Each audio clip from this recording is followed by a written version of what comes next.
So the ZL8800 features a no compensation fixed frequency charge mode control. So let's take a look internal to the device to see how it works. Now the output voltage is sensed differentially and comes back into the device. The first stage we use is a programmable gain amplifier, and this is automatically set up on the device, and we're comparing it against the target output voltage before we go into our ADC. So we're only going to be quantizing the error voltage. This is a high bandwidth, fast transient response, so we're only looking at the relative error in order for regulation. So the next stage is we quantize the error voltage using our high-speed ADC. And from this point on, all the way to the gate drivers, we're going to be in the digital domain. And this gives us a lot of flexibility to use a lot of nonlinear loop compensation. In order to achieve this and ensure the stability of the system, we use something called an ASCR modulator. That stands for a single cycle response. It's a high-speed, high-bandwidth loop control that's used to sit there and adjust the DPWM. So for any load transient that comes on, it will sit there and look at the amount of charge displaced from the output capacitor and put the appropriate signal back on to replace it within a single cycle. The inputs to this block are two. There's a gain setting and a residual. And this sets up the overall transient response speed, and the residual is a dampening factor. It sets the response rate of the loop. From that point of the stage, it's directly to DPWM, so it goes out to the gate drivers. And beyond this, the device will also set up adjustable dead time and optimize the dead time if you're using a dual PWM driver. The best way to take a look at this is on the bench. So I show you some scope waveforms and how the gain and the residual settings affect the overall loop response. To really understand the benefit of the ZL8800 and the no compensation modulator, let's take a look at the performance on the bench. I'm using the dual channel output board for the ZL8800. So this has two independent output voltages, each regulating itself to 1.2 volts on channel 0 and 1.5 right now on channel 1. But for this exercise, I'm just going to use channel 0. So you can see I've got the electronic load connected to this output. For the scope probe output, I'm just going to sit there and have a direct connection right across one of the output capacitors.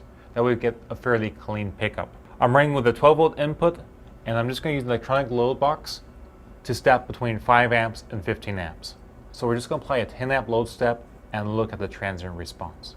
So if I enable this and take a look on the scope on the performance, what we can see here is I've got a 5 amp to the 15 amp load step that's shown in blue, and in purple is the output voltage waveform.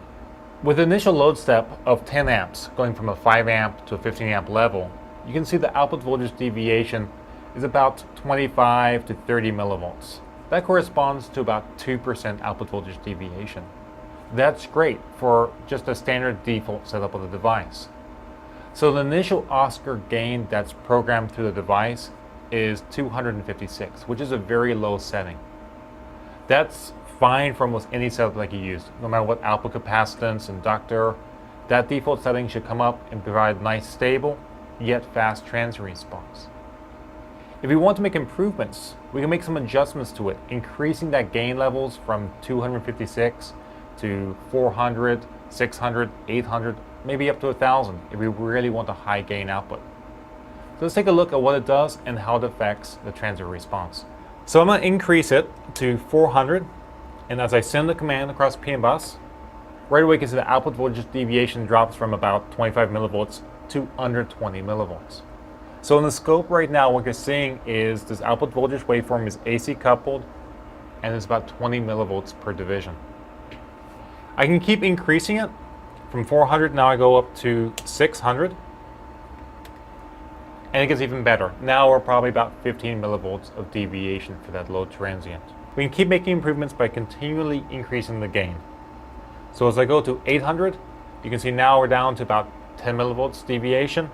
At this point in time, this is probably about the highest gain we'd want to use. Continued gain increases won't really improve the performance of the device. And the reason why is we have the device running as fast as possible. The major limitation now is not the small signal response, it's a large signal response. That inductor current has to slew, so the only way we can get to go faster is to use a smaller inductor value or to use greater output capacitance. So the only downside now of increasing the gain is we'll just be adding unnecessary jitter to the system without improving the transient response. So typically this would be what we would consider to be an adequate transient. We're down to less than 10 millivolts deviation on the output voltage, which corresponds to less than 1% of the output voltage, which is a great target to achieve on a power supply. The one other value that we can change with the charge mode control loop is the residual value. Now, as we talked about earlier, that effectively looks like a dampening factor. If we make an equivalent to an analog controller, we can think of it as the phase margin. The lower the value, you're going to see a little bit more overshoot, a little bit more ringing, which just looks like a lower phase margin for a power supply.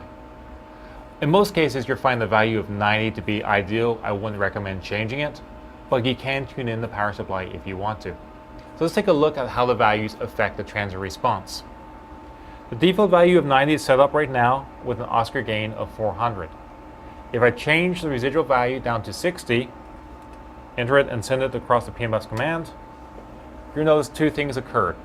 The first is you get a little bit more ringing, a little bit more overshoot on the output, which looks like a lower phase margin. The other piece you see is the excursion, the initial drop on the transient response has actually come up. You've actually improved the deviation. And that's because you're getting a slightly faster response to the initial transient event, which corresponds with a lower phase margin system. I can keep lowering it further, but at some point you're going to see diminishing returns. So if I drop it down to 30 and send that command across, effectively there's very little change in the system. So in most cases, the residual has a slight effect. You can make a little bit of an improvement if you want to dial in the very last part of performance, but the system will always be stable with the default values of 90, and that's probably the great place to start with. The benefit of the ZL8800 is there's no compensation, there's no complex math, it just works.